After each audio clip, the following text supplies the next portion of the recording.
పోలీసులు ఖైదీల మధ్య బంధం విడదీయలేనిది. నిజం చెప్పాలంటే ఒకరు లేకపోతే మరొకరు ఉండలేరు. నిందితులను పట్టుకుని సెల్లో పెట్టి కోర్టుకు తీసుకెళ్లి నేరం నిరూపించి జైల్లో పెట్టే వరకు పోలీసులదే బాధ్యత. అయితే పోలీసులు ఖైదీల మధ్య కొన్ని ఫన్నీ సంఘటనలు సినిమాల్లో చూపిస్తూనే ఉంటారు. కానీ అలాంటి ఓ సీన్ తాజాగా సోషల్ మీడియాలో తెగ వైరల్ అవుతోంది. పోలీసులు ఖైదీల మధ్య జరిగిన దృశ్యాలను చూసిన నెటిజన్లు కూడా కడుపుబ్బా నవ్వుకుంటున్నారు. ఇదెక్కడి ఖైదీ పోలీసుల అనుబంధం రా మావా అనుకుంటూ కామెంట్లు చేస్తున్నారు.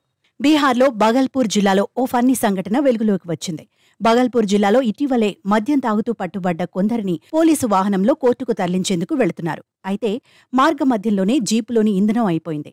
దీంతో వాహనం రోడ్డుపైనే నిలిచిపోయింది. దీంతో ఏం చేయాలో పోలీసులకు అర్థం కాలేదు. ఏం చేయాలా అని తలగొక్కుంటున్న పోలీసులకు జీపులో ఎంచక్కా కూర్చున్న నిందితులు కనిపించారు. మనం ఎండలో నిలబడి పెట్రోల్ కోసం పరిగెత్తడం ఎందుకు అనుకున్నారో ఏమో. నిందితులను కిందికి దింపి వాహనాన్ని వారితోనే ఎంచక్కా ముందుకు తోయించారు.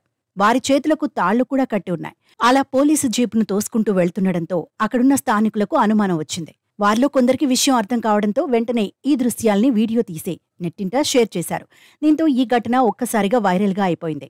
ఈ వీడియో కొందరిని కడుపుబ్బా నవ్విస్తే మరికొందరు మాత్రం పోలీస్ శాఖపై విమర్శలు చేశారు. నిందితులను కోర్టుకు తరలించేటప్పుడు వాహనంలో ఇంధనం సరిపడా ఉందో లేదో చూసుకోకపోతే ఎలా అని ప్రశ్నించారు. ఘటన గురించి పోలీస్ శాఖ ఉన్నతాధికారులకు కూడా తెలియడంతో వారు సీరియస్ అయ్యారు. ఘటనపై శాఖాపరమైన దర్యాప్తు ప్రారంభించామని, ఘటనకు బాధ్యులెవరో తేల్చి తగు చర్యలు తీసుకుంటామని పోలీసు ఉన్నతాధికారి ఒకరు మీడియాకు తెలిపారు.